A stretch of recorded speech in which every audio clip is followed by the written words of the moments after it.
On the camshaft, there are cam lobes, one for each valve. As the camshaft rotates, it eventually pushes up the rocker arm, which in turn pushes down the valve. Normally there'd be a spring on there which would push it back up, so we'll just take care of that real quick.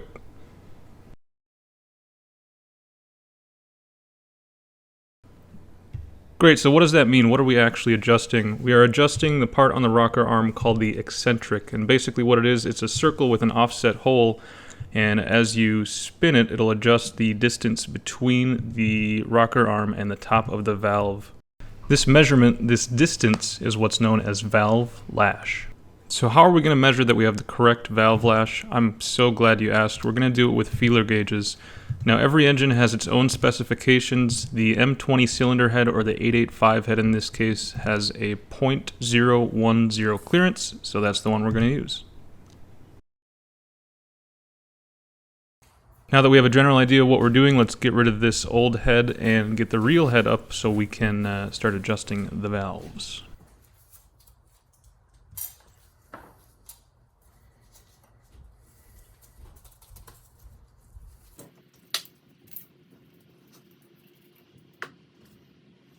So it's a little more complicated with a full valve train installed. The first thing we're going to do is make sure that the valve that you're working on, that respective cam lobe is pointed all the way down. This is very important because your valve lash measurements will only be correct if the valve is 100% closed. So now that we're certain that our valve is 100% closed, we're going to grab our 10mm and loosen the nut that holds the eccentric in place. Then we're going to grab our .010 feeler gauge.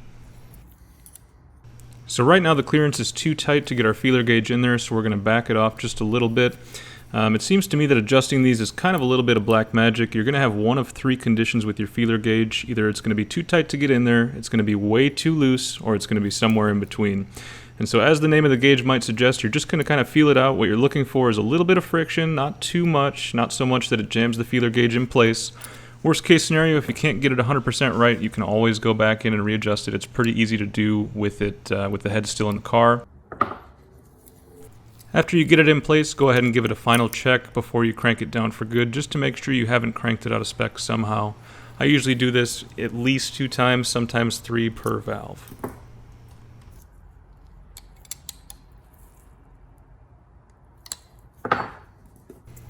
Give it one final check. Ooh, feels good. And we'll crank it down.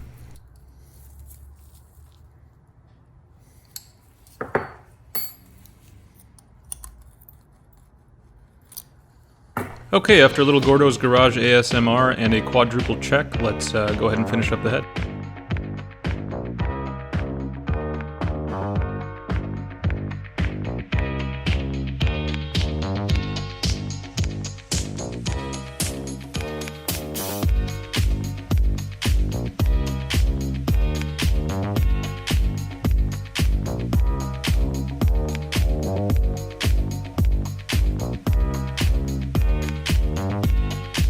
Hello, I'm Talk About Car.